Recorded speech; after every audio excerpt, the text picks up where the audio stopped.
If you're thinking of moving to Longmont and want to know if Longmont homes and land are a good investment, then this video is for you.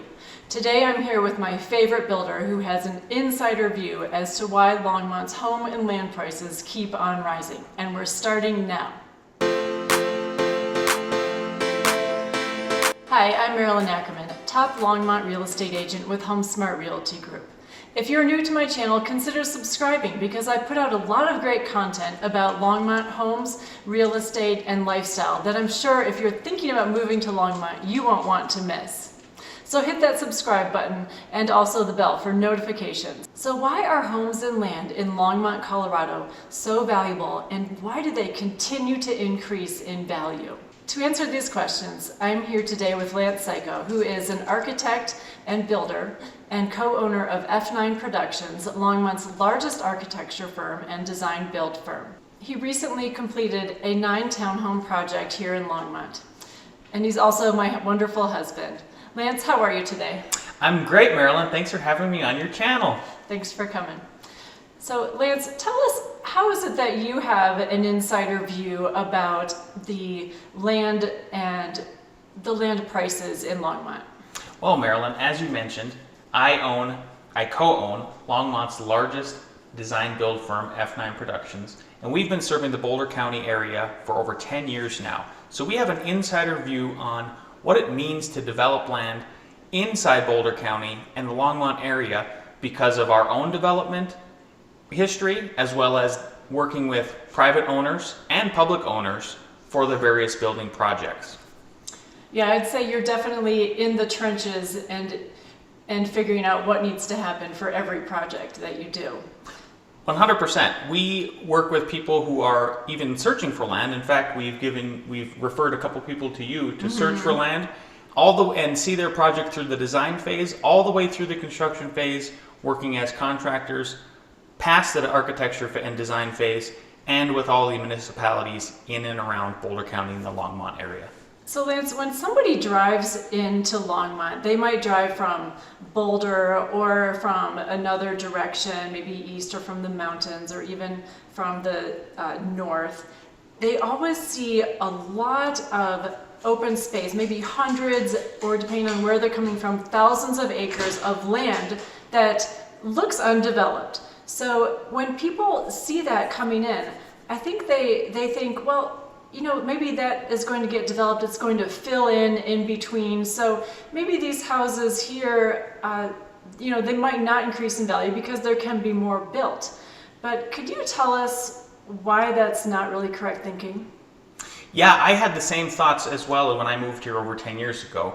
Of my goodness, there's a lot of open space here, a lot of opportunities you would assume to be able to build new, tract homes, new developments, and that sort of thing.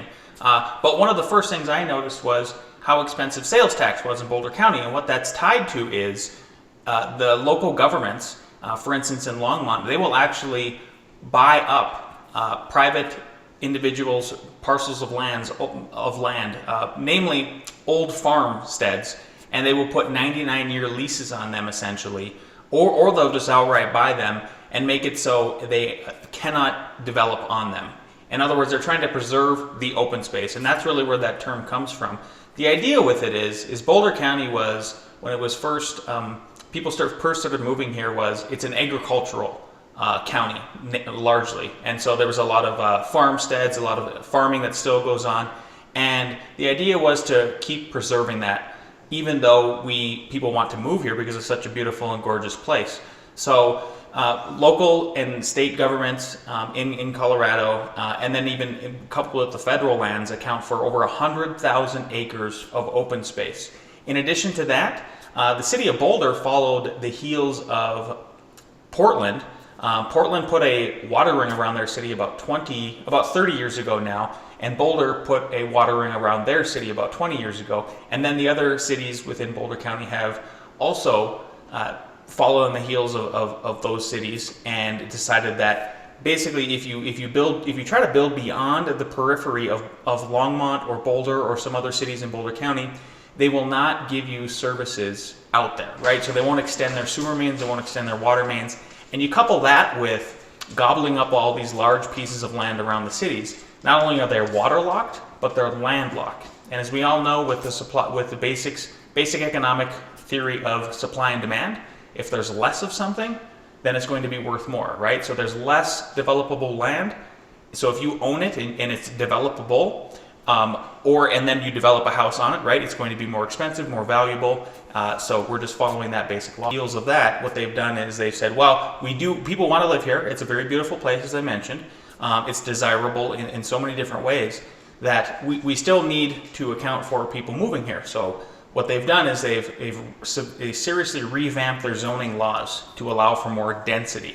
So we're gonna be building smaller units, more dense units per acre, because we don't have that ability to expand beyond the city limits in most cities in Boulder County.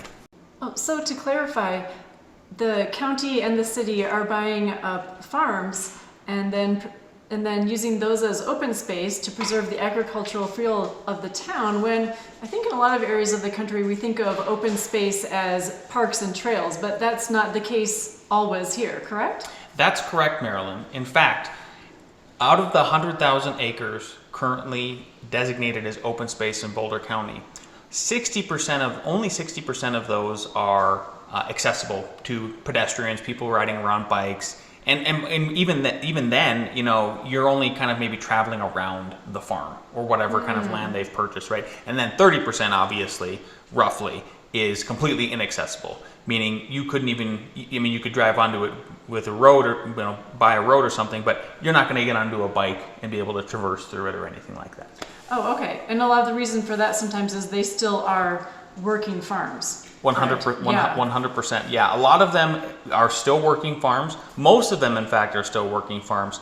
So it really is this public-private partnership, again, where the city or the cities or the county or the state has purchased this land, and then they will lease it back to the farmers. Okay, and let's touch on another topic a little further, the water ring you mentioned. So a water ring is how far out they will extend city water to residences, is that correct? That is 100% correct, exactly. So it's sort of doubling the effect of the open space and the ability for people to expand. If you've ever built a home, obviously one of the first things you need to do, especially if you're in a rural area, right, is see if there's water on the property. Otherwise, you can't build a house. You could truck it in or something like that, but at the end of the day, that's another way for the cities to control the growth and really try to keep them in the dense areas within. You mentioned zoning, and zoning becoming more dense as per city regulations is what they're going for. So how does that affect what kind of houses can be built? Yeah, so coupled with the open space and the water rings, the cities have realized in Boulder County that, people still want to move here. It's a very desirable place to be. We have over 300 days of sunshine. It's gorgeous here. But how do we make it so that we can still have people come in because growth is good? So what they've done is a lot of them have completely revamped their zoning laws such that they're encouraging smaller, more dense developments. So smaller houses, think less than 2,000 square feet on smaller parcels of land, possibly down to like the eighth of an acre. And with that, the thing to keep in mind with that is if there's more zoning laws, then there's more hoops to jump through. So while it's good that we're trying to make it so that there's more houses available, this will exacerbate the problem of us trying to keep up with demand. So now the zoning process takes maybe 2-3 times as long as it did before we bought up all this open space when I first moved here over 10 years ago. And so as developers, architects, builders, we are seeing the planning process take much more longer than it used to, and therefore we are having a heck of a time trying to keep up with demand, which again, if it goes back to this whole idea of basic economics and supply and demand, we have less of something, it's going to be worth more. So Lance, do you think that even though the county and city combined have over 100,000 acres of open space, do you think that it's on their agenda to buy more? I know you do keep up with the local politics quite a bit. Yeah, absolutely. You have to keep up with local politics if you're a local architect, developer, builder like myself. So I watch the agendas, specifically in Longmont, and we will see every couple meetings that there's something on the agenda to possibly buy up another farm. So, and then on top of that, the county commissioners actually meet every 5 years to take a look at what the existing stock of open space, and then try to strategically plan where they're going to buy next. So they are going to continue buying up the open space, and there's no indication at the local level, either the county or cities throughout Boulder County, that they are possibly going to turn over that open space to developers to develop. It seems like it's going toward higher density in the city limits where we already have homes built. Do you think possibly that lots could be turned into duplexes or four unit lots instead of single family homes more easily in the city? Is that one thing that could be happening? Yeah, absolutely. Yeah. In addition to that, in turning from a single family into a duplex, or even maybe some of these old commercial derelict properties that such as Walmart, Kmart, those kind of things that are going out of style now as we move online. Those could be redeveloped into high density properties. The other thing too to keep in mind is even if you buy a house in for instance in Longmont, you have the opportunity, due to the zoning the old zoning which they carried over to the new, of developing an ADU on your property. So a mother-in-law suite. Every single property in most of Longmont can have an ADU on it. So there's even your own one little parcel of land. It seems like when you drive in from Boulder or from the north that we're almost like an island surrounded by land. And I thank you so much for explaining that and shedding light on just why that is when we do have such a shortage of housing units available to buy. Now, Lance, do you think that homes and land are a good investment in Longmont?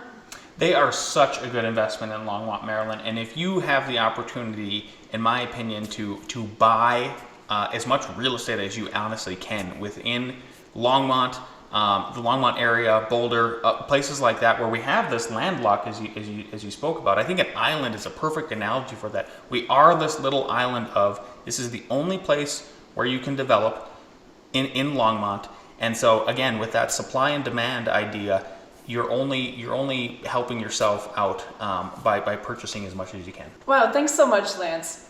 If you're thinking of moving to Longmont, then please download my free Longmont relocation guide. It's in the description below. Also, if you'd like to talk to Lance about building a home in the area, then his website to contact him through is in the description below as well.